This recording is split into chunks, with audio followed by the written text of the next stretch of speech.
So, ayan, irarab lang natin siyang ganun. Ganyan. Ganyan. Tapos yung manok, yung ulam, ganyan lang. Tapos maya-maya ibabalot natin sa plastic. Ayan. Ganyan. Ganyan po magiging itsura. Yan po ang itsura niya. So, pahaba na po siya. So, babalutin ko na po siya ngayon. Hello guys, ito nga pala ang ginagawa ko sinashape ko po ng pahaba yung kanin kasi ilalagay ko dito yung itong manok na ang tawag nito ay pastil. Ito na lang natira.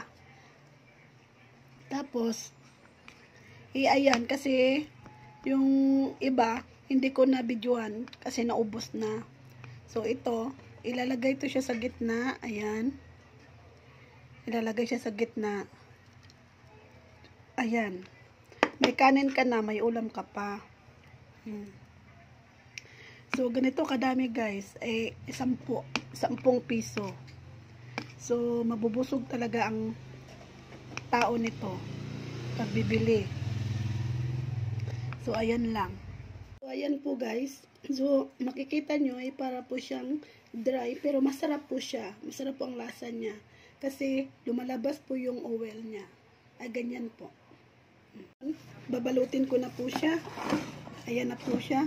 Ayan na po maging itsura niya. So, babalutin ko na po. Ayan.